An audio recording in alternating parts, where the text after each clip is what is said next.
All right, ladies, welcome back for episode 2 of GGW Fair Game. All right. We are coming to you today from the Light and Wonder Studios. So big shout out to them. Thank you to them for helping us through this whole process and getting this off the ground. And making this is such a cool incredible. vibe, right? I know, we love it. Yes. So I'm just going to quickly reintroduce the team, just in case you're a brand new listener. My name's Lauren O'Brien. I'm sitting here at this table with some incredible women: Anika Howard, Bronwyn Gregg, and Kate White. Last episode, you heard a little bit about who we are and what we want to do and why we're here, right? We got to introduce ourselves. We got familiar with our journeys and how we got into GGW and why we're here. We talked about passion statements, and we talked about what we want to do with this season, right? Everybody excited about that? Very excited. Okay, so today we're actually going to kick off Casino 101, and then Kate's going to lead us through this journey of what is a casino, because there's so much more to a casino than just slot machines, even though I'd like to think it's just slot machines. We know what you think. Yeah. So Kate, tell us, like, why is this such a cool topic? Yeah, so let me just back it up. So when I got into gaming, I came in, and I grew up in Vegas, so of course I've seen slot machines in grocery stores for my entire life, right? This is a normal thing. But when I got into gaming, I said, wow, there is a lot to consume. So for those of you that don't know, my background is specifically in data and analytics. And a huge piece of that is I have to understand a little bit about how everything works, right? Because from an enterprise perspective, I have to tell you all the different stuff. So the first thing I did was learn a little tiny bit about every little thing.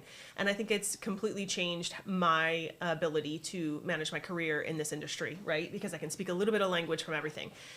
With You're that, dangerous in all areas. yeah, I'm extremely dangerous. Yeah. But a big piece of that is newer in career ladies that are coming in different spaces are saying, hey, I need to know this stuff because it's so important. I'm networking with other people and I have no idea what they actually do. Their title is XYZ and I don't even know what that means. So a big piece of what we were trying to do with Casino 101 is bring it back and explain kind of the top layer of what all these little things are. And we're going to start with gaming. So gaming is really the lifeblood of a casino. So for those of you that are operators, you know, your casino floor is what makes all the money, right? So everybody knows that. So it's important to understand what is on the casino floor and what's so important about it and how do you manage it, right? So we're not going to talk into the manufacturer side. I'm not going to get into game development and cool stuff like design and all that. I'll leave that to Lauren. Lauren will have a whole piece of that. But what we are going to really focus on is going to be much more around kind of what are all these terminologies that people are using and what's important to know if I'm having a conversation with someone and I just want to, basically sound like I know what I'm saying, right? Yeah. So we're going to start really top level. This sounds amazing, and I wish I had it when I entered the gaming I know. industry. So everybody giving a listening, gift to everyone. such a gift. Well, it's so funny. It started back when we used to do casino night. So every new hire we would take them out their first week, and we'd take them to casino, and we'd say, hey, let's just walk the floor, right? What is the floor? Well, surprise, this is a casino floor. Here is what we would call a pit. Here is what is, great example, what is a bank? Yeah. So, Lauren? Yeah. So a bank, just from a slot machine perspective, when you walk into a casino, that's usually one of the first things you see is all these big, bright, shining lights and these things flashing in your face. And a slot machine is really meant to just draw you in and provide you entertainment, right? So I pinch myself a lot because I get to play with games all the time, and that's a really cool thing. So and bring people joy. Exactly. But a bank is a group of slot machines, right? And then they're all going to be different depending on what casino you're walking into and what kind of game you're looking at. But I don't want to go too crazy in depth because I know in future episodes we're going to talk about how those are developed and what those are. But this is specifically about a casino. Yes. So, and the reason I bring up a bank too is because the first time I heard about it, somebody said, well, it's on the 6-pack. And I said, I like 6-packs. Oh, snap. That's a Wrong 6-pack of games. Got it. Also like that. Yes.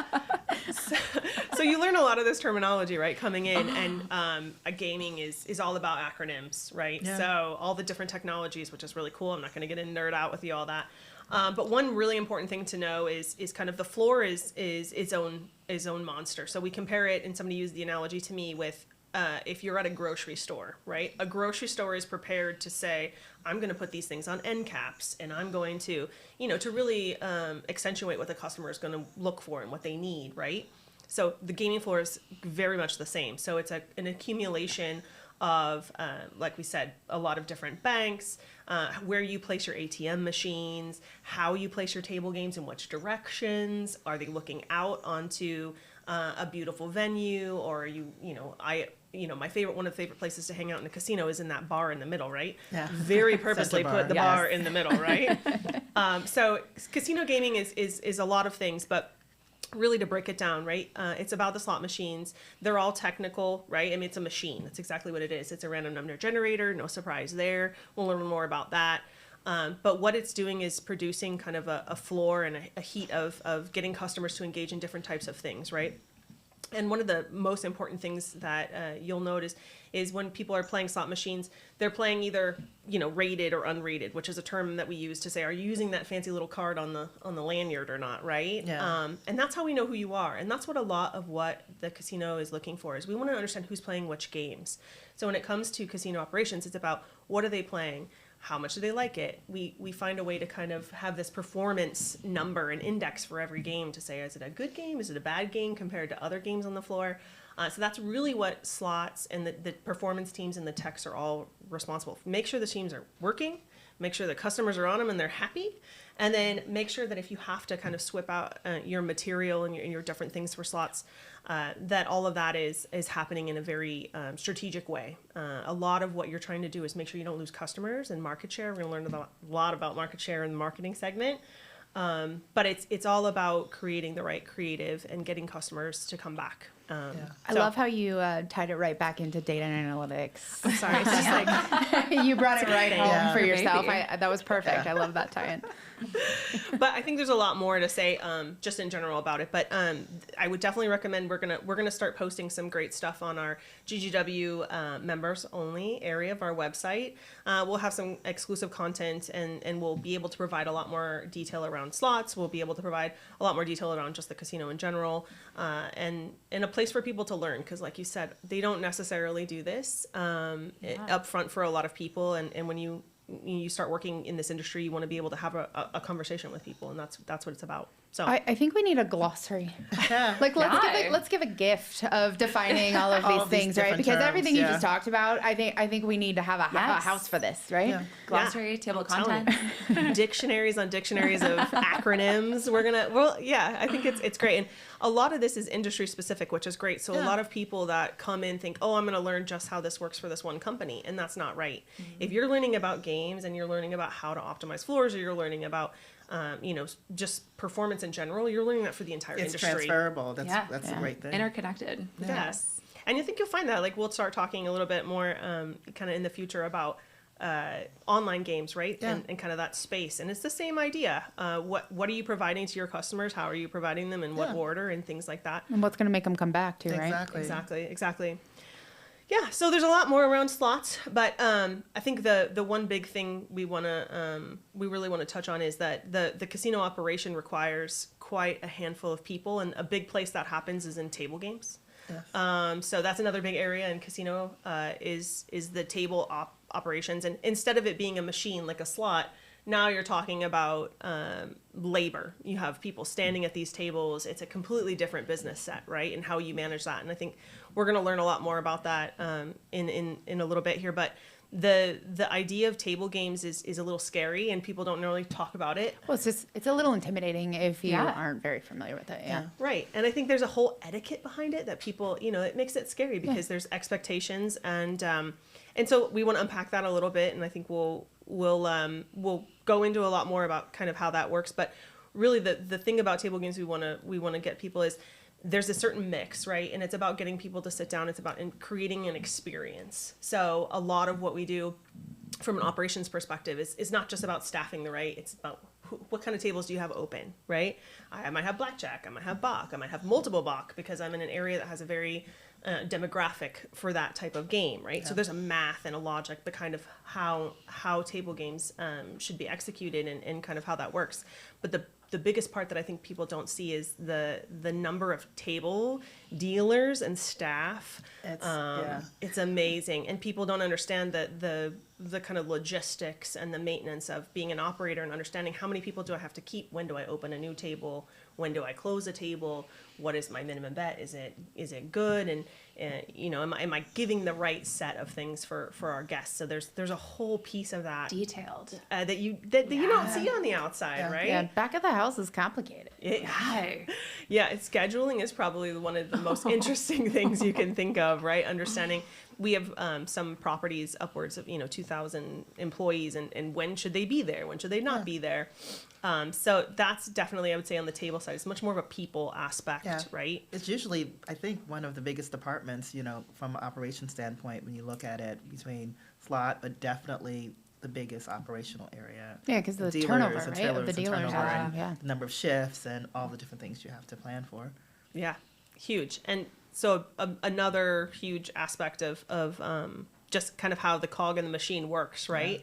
Because it's just one piece. So if you don't have enough tables, you're not getting enough guests, and then your beverage servers now don't have enough beverage serving. It's definitely a big operation. So again, a lot more to unpack on the etiquette side of maybe table games and what that means. And I think there's a huge opportunity for getting people more comfortable with that now in the online space. So now you can kind of watch a YouTube video to learn how to play craps, right? I think that was how we learned. No, I mean, but even too, to do another example, when I was at Caesars and we acquired World Series of Poker, I mean, one of the first winners, can't remember his last name, I think it's Chris Moneymaker, he learned how to play poker online. Yeah. And then he was able to go and kind of beat a lot of the greats that were sharks. So, yeah, it's very What a interesting. journey. Yeah. And people don't really, this game has been around for a really long time, right? I think it was backwards in like the 18th century, something, you depending on who you ask, of course. Yeah. But it's evolved into a very strategic event, right? Yeah. So when you walk in, you kind of know what I want to play, I know who I'm going to be, and it can be very scary. So I know there's a lot of different guidance out there on how to do that, but I know there's some specific stuff happening with women, right? Yeah, actually, Erin Leiden, she's amazing. She's president of Poker Power, and exactly to y'all's point, right? Like, and I mean, me personally, all the times that I've walked into a casino and I walk by the poker rooms and I'm like, oh, let me count how many women are in there. Yeah. 2, 3. Yeah. I'm like, when I get really excited, I'm like, you go, girl. But so what Poker Power does, what Erin's been so amazing, right, with her impact is that it creates this safe space for women to learn, right, to learn the game and the etiquette, to your point. And it takes that, intimidation out of it, and it makes it approachable, right? Yeah. And it makes it fun and experiential. So we love you, Erin. Thank you for everything you're doing. Absolutely. I need to sign up for this because you're right. Like that poker room is a bit intimidating, and I think if I had a little bit of experience beforehand and I went into it knowing with that confidence, like what to expect. I think I feel a little bit. I know. I'm signing up. I don't know if y'all remember like the meme of Kim Kardashian, right? When she was playing poker and she was wearing sunglasses, and everyone was like, "What are you doing? You're gonna see you know what I mean?" But it's like good for Kim. Like she was out there playing poker. Like put it's herself great. out there. Yes. So those memes make me sad. Like, but also don't wear sunglasses when you play poker. No, So. exactly. Okay. But just to kind of bring it back, I mean, even with iGaming, so with iGaming, you think about it, so it's really the ability to play any type of game online. And so whether it's sports betting and betting on sports or casino games, but that is also another way to get comfortable now that it's kind of legalized and it's kind of more widespread. But when you start thinking about those types of things too, and you kind of really marry that with kind of a lot of these good programs, it makes it a lot easier for people to get familiar, both as a player, but also just to understand the nuts and bolts of how things work. So. That's a great segue, because I think when a lot of us started, and I know some people have name dropped how long they've been in the industry. I'm right there with her, so I don't need to repeat it. Not to say the number of years, but I think a lot of that has really matured over the last 5 years, right? Yeah.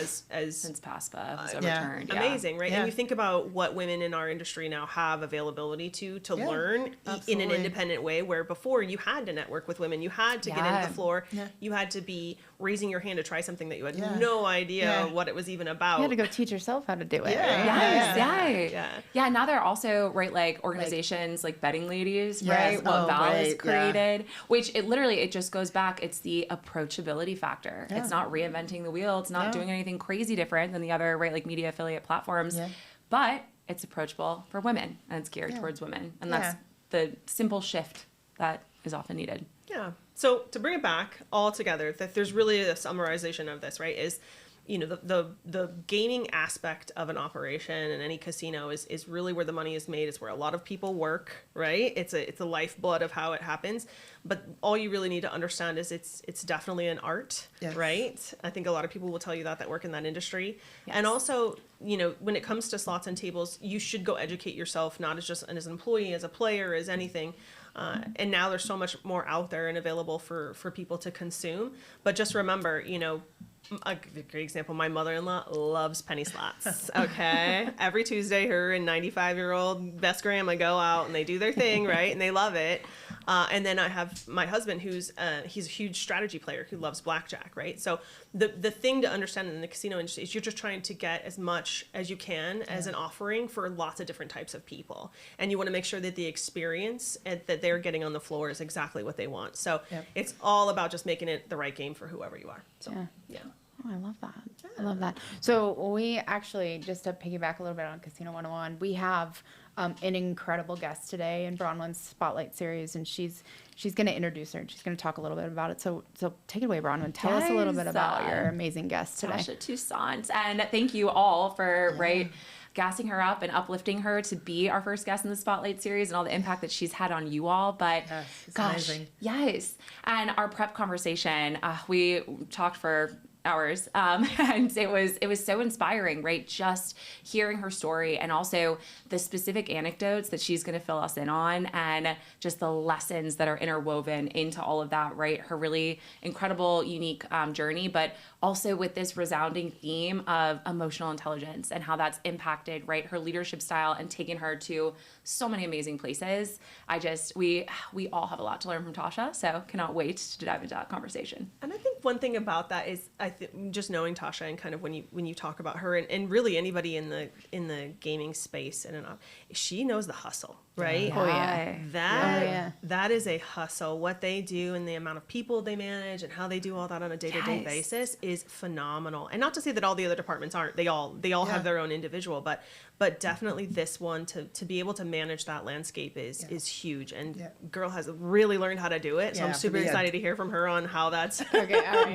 That's enough. Let's just get into it. Let's introduce Tasha. All right, let's bring her in. Tasha Tousant, everybody. Yay. great. Now we've learned a little bit about casino, and when I say casino, we mean gaming and all the other things related to that, as we've learned. But The fun slot machines in the front. all the cool floor stuff, what we're gonna do now is we're gonna talk to this amazing woman, a little bit of a badass when it comes to casino operations. So we're gonna bring in Tasha. Tasha and I work together today at Penn. She's a VP of casino operations for some properties in the South. Amazing properties, by the way.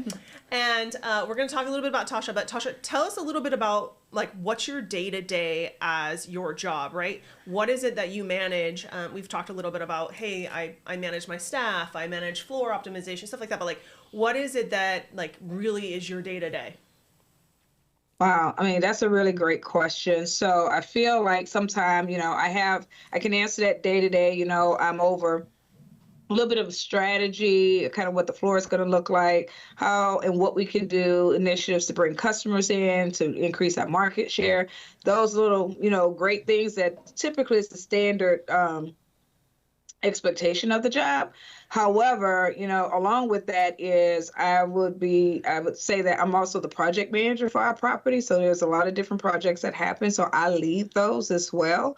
Additionally, we're active in the community. I take a leadership role in the community. That's very near and dear to my heart.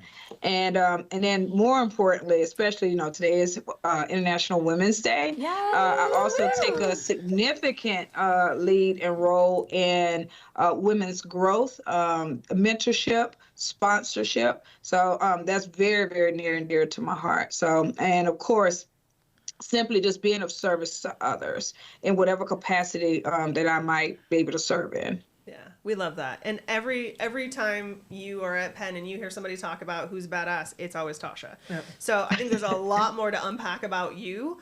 outside of what your day-to-day is. So I'm going to throw it to Bronwyn, and we're going to get into a little of that meat. Okay. Yes. Okay. Perfect segue. Hello, Tasha. You're amazing. Hello. So excited to spotlight you. I love how you ended, right, your intro about that purpose of being of service to others.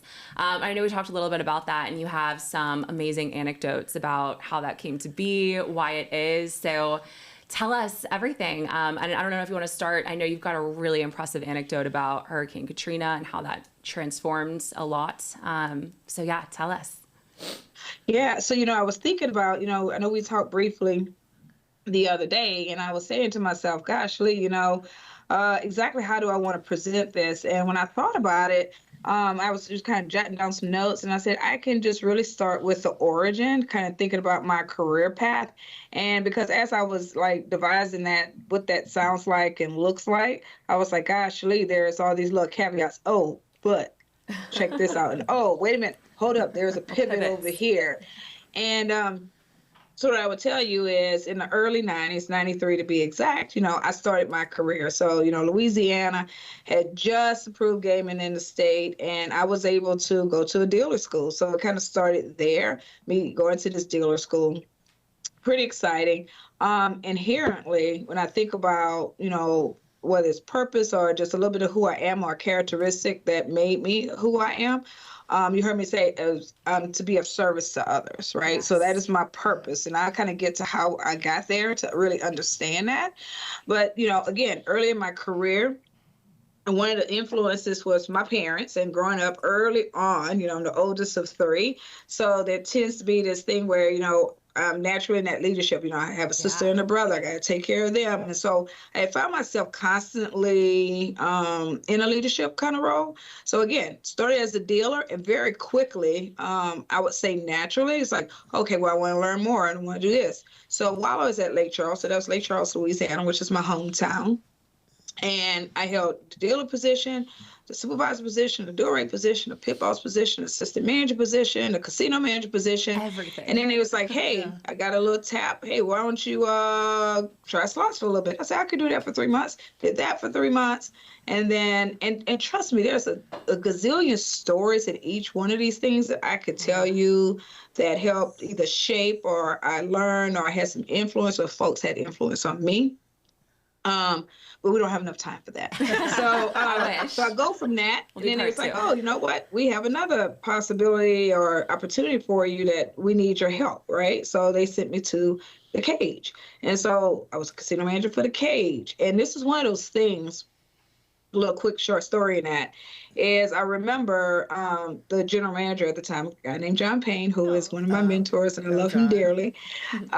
He said, hey, Tasha, I want to take you and some other folks, and I want you to run the Cage. There's some problems, but your management skills look like it'd be a perfect match for it. And I was like, okay, so when do you want to do this? He said, well, it's going to be the 4th of July weekend, plus we're changing over the entire Cage, and all the managers will be people from different departments. And I think, and we're opening up another boat, and the opening is going to be 4th of July. And I was like, oh my God. So I went to go talk to a friend of mine who was also being there, and his name is Gerard Johnson. He also works for Penn as well. He tells me, he says, Tasha, so did they talk to you about this? And I was like, look, Gerard, I don't know. They want us to open on 4th of July weekend. It's a whole brand new team. We never been in the Cage. We're getting a new boat. And he said, oh, yeah, I know. So, yeah, we're not going to be able to do that. I mean, I said, heck yeah, we're going to do it. What are you talking about? We're going to do it. And so we did. And what was awesome about that, we ended up getting the highest award at Caesars at that time was the Chairman's Award for team results. And so that was very exciting. So then, we did all this great work at in the Cage. And then they was like, well, Tasha, what else do you want to do? I said, well, they need a little stability in the Cage. So that's the reason why we was having some of the brokenness. So, sacrificial lamb, I want to stick with this team. And then they said, oh, okay, but you don't have enough to do. So you're gonna have the Cage, and you're gonna have account rooms, and you're gonna have credit and collections. And you know what? we're going to give you total rewards too, which is the player services center. And, just because, you're a local and you seem to be very influential, we're going to also have you to be the community relations manager. Only one job called All operations wrapped up. casino controller. Right. So I did that lovingly and whatever. Just, it was a wonderful experience. Then I got a call and said, hey, New Orleans, we have an opportunity. Why don't you come and join us over here? And I'm like, okay, the timing was perfect in my life. And so I made the move to go there. So now I'm in New Orleans and I'm over cage, credit, and count rooms. Fantastic. Trust me, guys, I have a lot of great stories about transition and change and how people, what they know and what they don't know and all the steps to kind of go into that. Mm-hmm. So anyway, so I'm there. So, of course, what happens in 2005? Hurricane Katrina. Mm-hmm. Lots of stories there, y'all. Lots of learnings to learn about myself during that process. Well, so there's Hurricane Katrina. And so now with that came some challenges. So they say, hey, Tasha, you're still over cage right now. We're going to try to get someone over that department. But what about going back to table games? So I was like, absolutely. And so it took us about 4 months before we was able to find the cage leader. Excuse me. But in that, what happens is 4 months, I'm the cage director as well. I'm over table games. Understand, table games is 111 table game operation, 23 poker tables. Oh. Very, very, very large. And another thing that was unique about New Orleans is there was a law specifically for that land-based casino that they had to maintain 90% of the number of 2,600 employees, which meant that we had to maintain 2,400 employees at all times. Mm-hmm. So the lion's share was in table games. And the reason why is because dealers, their base rate, most of their revenue or their income comes from their tokes. So I had a ton of team members. And of course, the next hurdle that comes about, so I do that. They find somebody for the cage. So now I'm just over table games and life is lovely. I have a huge team. We're doing some fantastic things. I reimagine what like New Orleans could be. One of my goals when I was in table games in New Orleans is, hey, you know what I want people to do is whenever you go into a casino, we all kind of look alike, right? And I had this thought process. I said, I want people to be blindfolded and put them in a casino. And when they open their eyes, I want them to know. I want to build this place where they know exactly where they are, right? And so I changed the pit. So, New Orleans, it's Mardi Gras. Right, everything's about Mardi Gras. I made the pits. I made them. The pits had street signs associated with it that was very unique to New Orleans. So there was Tropicoulas, spell that. There was Canal Street and Burgundy and Carondelet and all those streets. So those are the pit names. All the layouts had different colors. So there was one pit with purple layouts, another one with gold, another one with green layouts. The betting spots were saxophones or streetcars or fleur-de-lis. Of course, so when you open up your eyes, no matter where, you knew exactly where you were going to be. So, awesome. So I did that. We did a tremendous amount of work there. So that was exciting. But then 2007, 2008 comes along, and what do we have? An economic downturn across the country. So now our company says, hey, you know what? We're going to do some blending. We're going to do some consolidation, right? So we do a consolidation. Not that I don't have enough employees, but hey, Tasha, we're going to take you and the director of slots, put you guys together and have your management team manage slots, tables, poker. They decided to give me casino EVS and beverage. By performance, I'm like, wow. So Lee and I were like, okay, Lee, you have this, right? But Tasha, concentrate on table games and poker and casino EVS. Team, understand that I had over 1,000 team members reporting up through me. Crazy. It was interesting, but that's okay. Great thing is I had a great team. Again, we did some miraculous things, some wonderful things.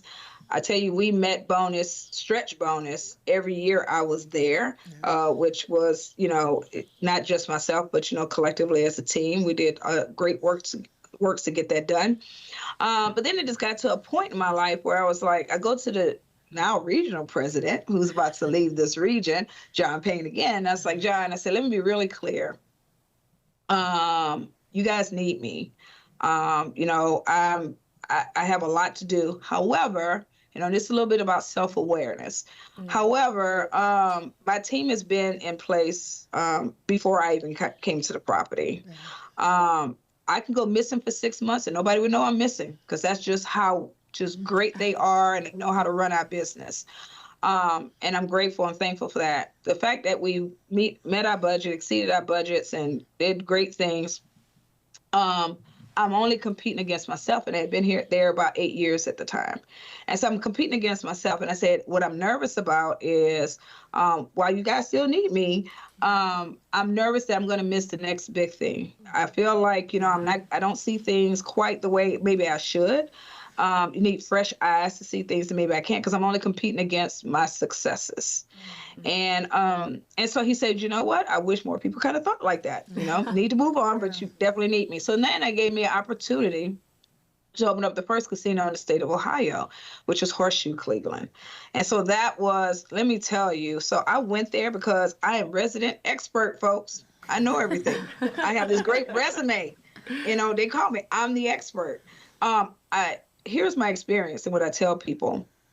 What Ohio taught me was I knew nothing about gaming, is how I felt. Wow. Because it was new regulators. It was gaming. So they had racinos there, but they didn't have a complete class 3 casino. So it's new regulators. It's customers that we had to really explain, this is how you play slots. You put the dollar in the machine. This is what you do. We went through a lot of different challenges, but not because it was hard. It's because, you think as the expert that what you know is enough, but what I didn't anticipate is some of those challenges of the new regulators, and those folks have such huge influences on business being, successful. The team members being very new to the industry.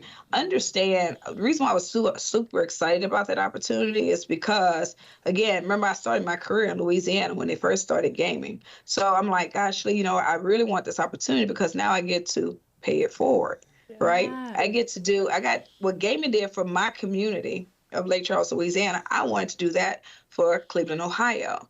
And so I learned a lot.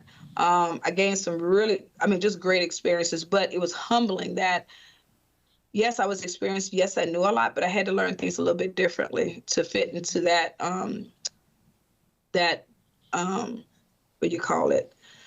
I want to say demographic. It's not demographic. Yeah, for that jurisdiction. Yeah. Jurisdiction. Yeah. That's the word I was looking for, jurisdiction.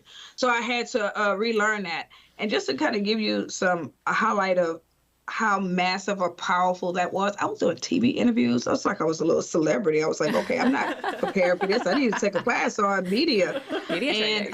Which I did. I had to do that. And then a hiring event that we did, we had a hiring event just to select 500 people to go to a dealer school.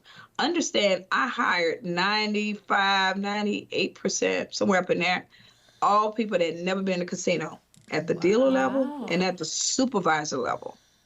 Y'all, talk about a challenge. That is a challenge. Talk about a challenge. So it was so out of those, guess how many people showed up for that event?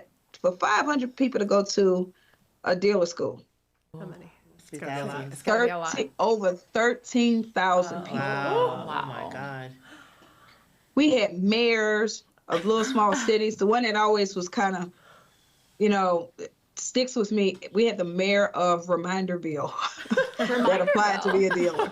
So it was just really interesting. So I learned so much. Yeah. I learned so much in Cleveland. I'm so grateful for that opportunity. Again, I can go on and on about everything that we did. But Cleveland, but one thing I will say, we opened up the #1 table game business in the state.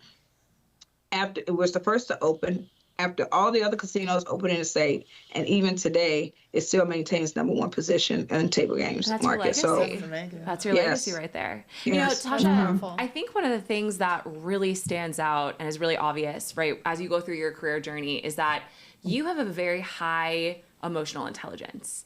And it sounds like the impact that you made on so many different people, communities, right? Doesn't matter their background, et cetera, has been one of those opportunities that probably changed their life.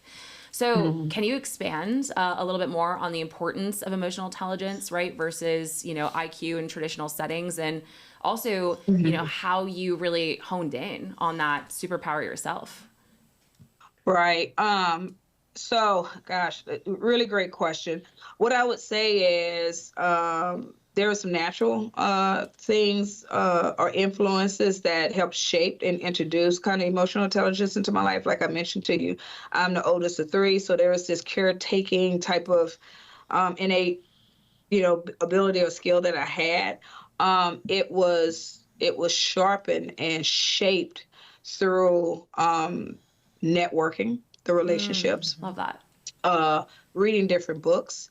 I see Lean In behind you, Sheryl Sandberg. Lean In. Love it. I have a ton of books. They're all here. Yes. Yeah, so books, very important. Lean In is, one of my favorites. Human Operating System, No Ego, the 40X. There's Emotional Intelligence, 1, 2. I mean, there's different numbers. One is back there.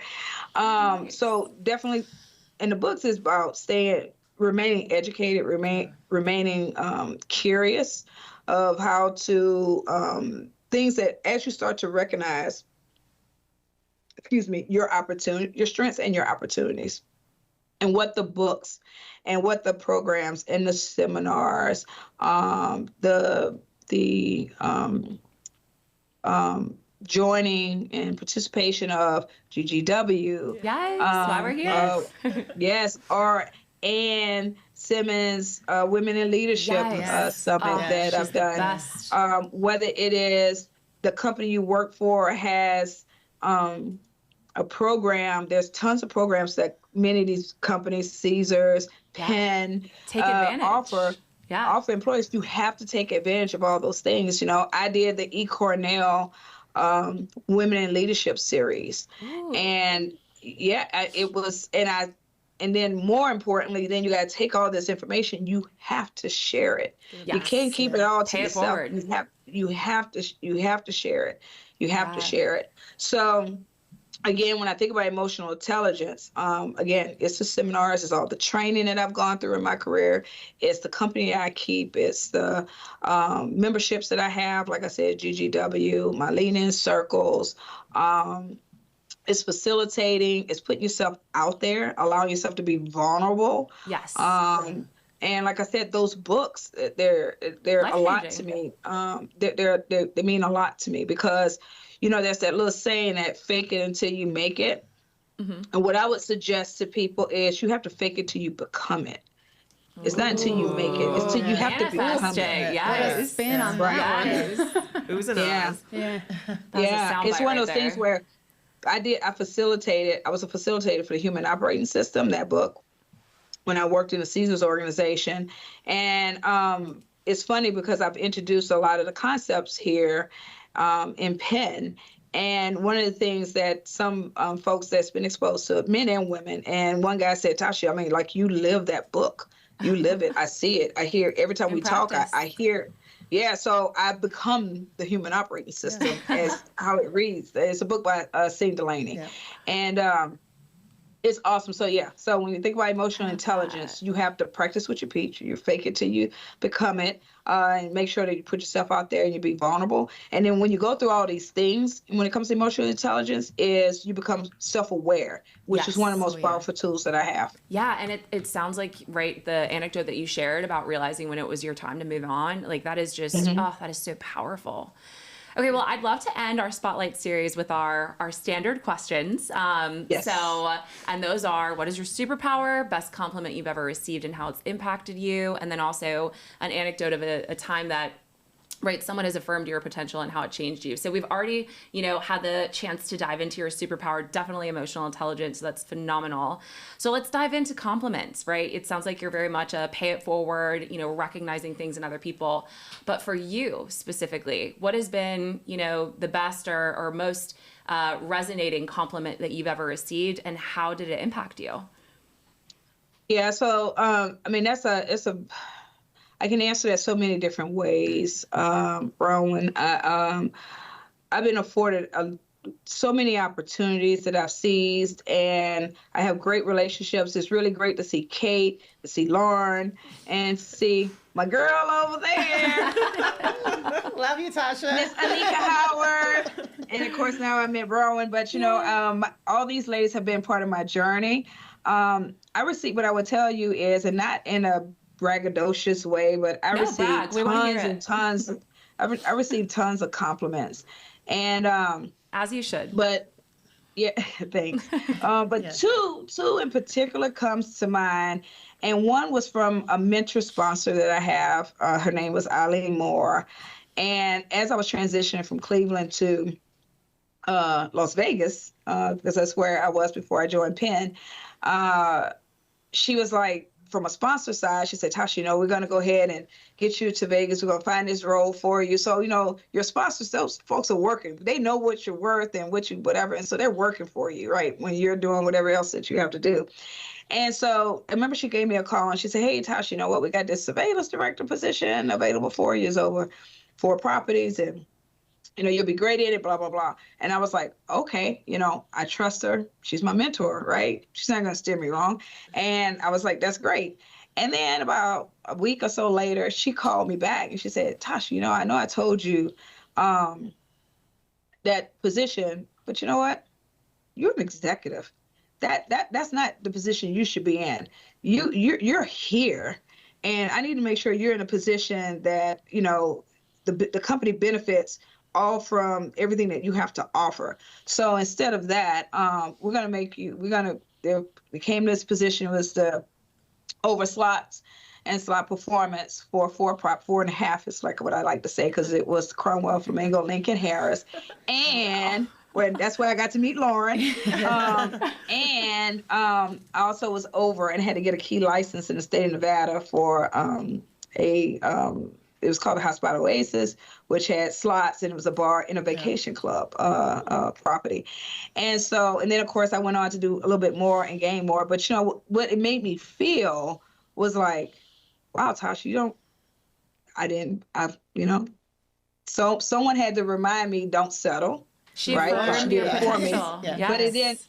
But it reminded me, like, wow, gosh, Tasha, you are that girl. And so very, not a traditional compliment, but it was definitely a compliment, and it was very impactful in my life, and made me think about whenever I deal with team members or people that I might be mentoring or sponsoring, some things that I keep in the back of my head of how I need to view what it is they have to offer and make sure I put them in the best position. Yes. And the other compliment that I received that is very impactful, and it's happened to me a couple of times, but there was one where, again, not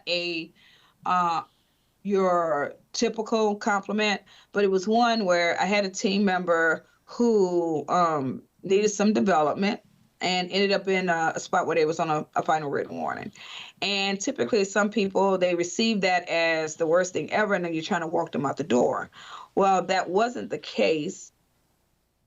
Are you guys still there? We're here. Okay, I just wanted to make sure. No, and I know that wasn't the case. And so I remember having that conversation with the person and said, hey, you have to trust me through this process. I promise you it's feedback. It's a gift. I'm going to tell you exactly what you need to do. So initially the person was very, digging his heels, tried to report me here, tried to report me there. Everything was on the up and up. I'm one, hey, you do have a problem, talk it up to whoever you need to, but this is what it's going to be. And then he decided to probably say some things that weren't so flattery about me, my boss, blah, blah, blah, blah. And although I knew that while he was going through that transition or this process, I never disclosed any of those things to him, right? Mm-hmm. Because my job was to, develop him and get him through this program.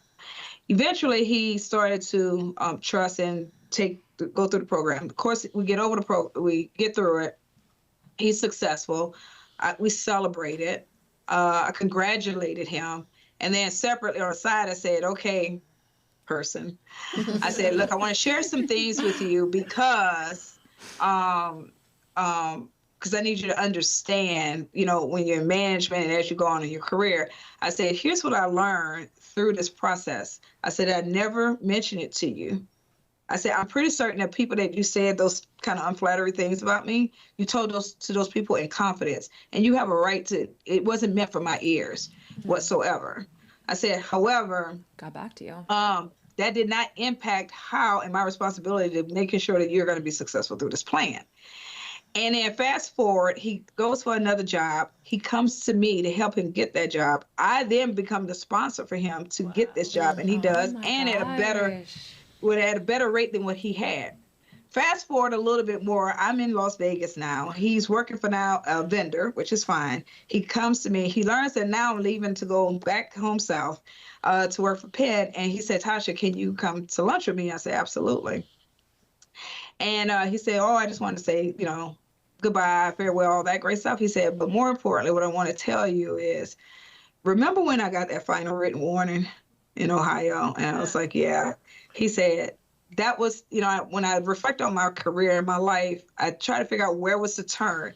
And the turn was at that final written warning. And I appreciate everything that you have done for me. And that was, so that's why it's so impactful to me. Yes. Is because some things that you go through in your career, it's not fun. And it's hard. You have to maintain discipline and self-awareness and stay on track of what the purpose and the goal is, and be just know that it'll all work out however it's supposed to work out. But that's probably the other greatest compliment that I've received. That is That's so powerful. Yeah. Oh my goodness. This is right. This is why we're doing the Spotlight series. This is why stories are permission slips.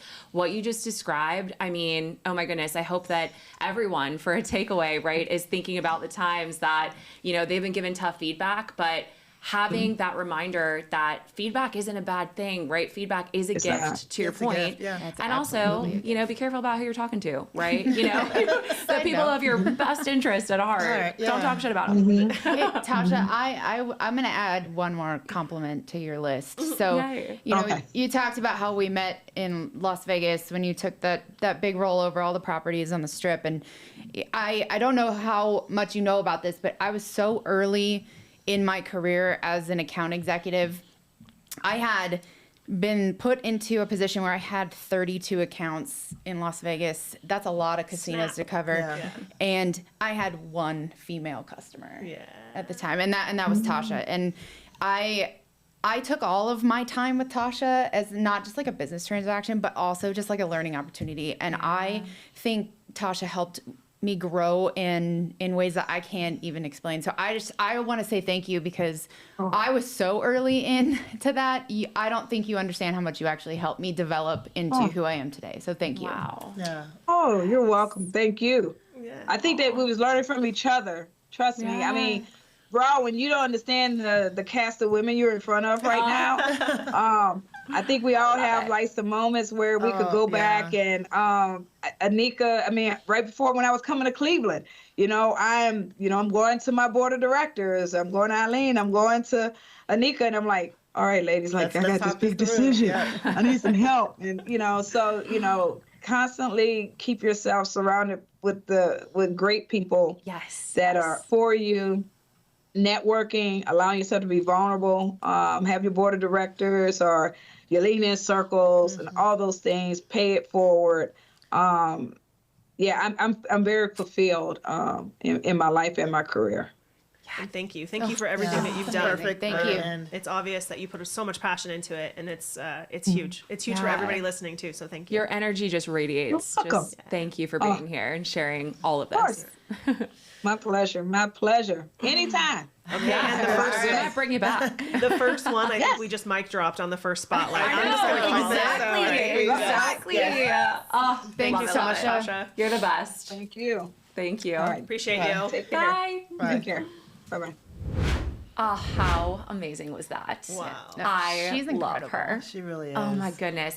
What a perfect kickoff to the Spotlight series, right? Just, she hit the nail on the head with the stories being permission slips. And honestly, if that impacted you, like, please let us know, right? Like, we want to hear the way that these stories impact you all. So share it, email us, share it on social. But just thank you, Tasha. I'm incredibly inspired. I'm sure you all are too. No, absolutely. I mean, so many things that we talk about every day about being adaptable and being flexible and having not just the emotional intelligence, but the emotional maturity to deal with some of these the different situations.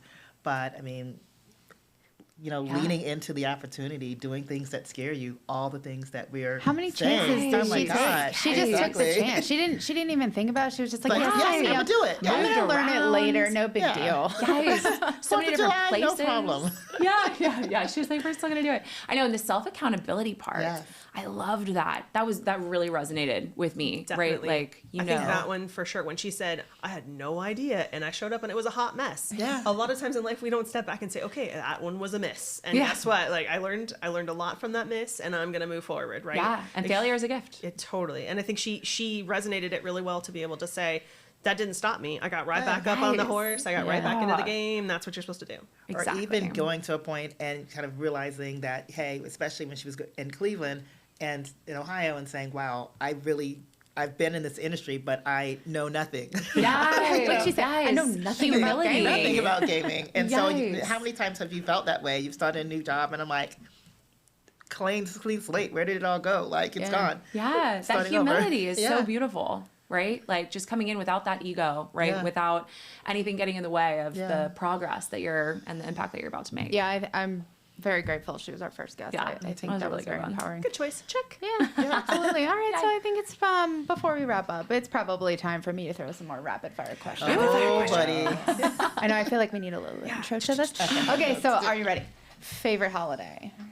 Christmas. St. Patrick's Day. Thanksgiving. What about you? Halloween. Yes. Actually, my favorite holiday is International Women's Day. That's my favorite holiday. I like that. I just love March. St. Patrick's Day, same. March Madness. Oh, Women's this is History true. Month. Yeah. All right, least favorite music genre? Jazz. Don't judge me. Sorry. I don't know if I have a least favorite. Like, I'm a music head. I just love, like, if it's a good musician and someone that's super passionate about it. Because at first I thought I couldn't jam the country, but I can Exactly. all day long because it's really just the blues, right? Passion. Yeah. That is so true. I used to hate country. Like, I lived in Virginia, and then it took me moving to Las Vegas to finally be like, wow, I appreciate this genre. Now I love Zach Bryan and Casey Musgraves, and I'm surprised. Yeah. So in the spirit of today's episode, that was a miss. I will work on the questions. That was not a great one. Okay. Self-aware. I was ready. I just want to point out I was totally ready for something I don't like. I was ready for that. Think about it. I felt personally attacked. This one's gonna get a little bit more personal. Childhood nickname. Had a few. Oh, this is gonna hurt. Bronski. Yeah. Bronski was my Bronski. family's. Yes. Can we call you Bronski? Yeah, for the You future. guys are allowed. Bronski's happening. This one. Okay, so let's unpeel the onion layers here. So they used to call me Flash Oh. because my maiden name was Gordon, but Flash Gordon. But it gets worse. Okay, they only called me that because I was the slowest person on the soccer team. Oh. You're welcome to call me Flash. I'm over it. I've worked through those demons, so A little bit of irony there.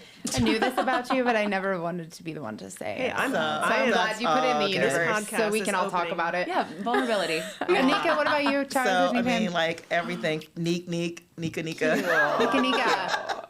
Nika Nika rolls off the like tongue. I might that. use that in the future. Mine was Lala. Yeah. Okay. They still call you Lala. Yeah, I still got that a Yeah. lot. Yeah. That's a good one. Last one. High five or fist bump? High five. Fist bump. Fist bump. When appropriate, both, not at the same time. Yeah, no. Not That at would the be same awkward. time. Yeah, that would Yeah. be really awkward. How about when like people go in for the fist bump, but Okay. like they Like that also go too? for the high five? Like how weird So is that actually happened. So when we were at your house and I met Brooklyn, like I didn't know what to do because a week ago I had tried to high five a kid and they fist bumped me and it like scarred me. It was so awkward. It was like a 10-year-old. So I didn't know what to do. Yeah, but I could see I think that. it's family thing. We Yeah. all fist bump, so it's just like, that's default. All right. All right. Well, I had a blast today. Casino Yeah. 101 kickoff. I think This it is was great. strong, and I'm excited to see what we can teach all of our listeners in the future. Bronwyn, before we go, kick us off for episode 3. Tell us what we can expect. So excited. So we're going to be spotlighting one of the most impressive women I've ever met. I will not mention her name just yet. It'll be a little surprise, but her story about her journey into sports betting. And she was one of the first women to serve in a close combat role in the military once those roles were opened up to women. So we're going to dive into transferable skill sets, highlighting veterans, and then her unique journey to the sports betting industry and how she's impacted it. Wow. Yeah. Very Ooh, I exciting. can't wait. It's a good one. All right. Thank you, ladies. We'll see you all for episode 3. Signing off. All right. Bye.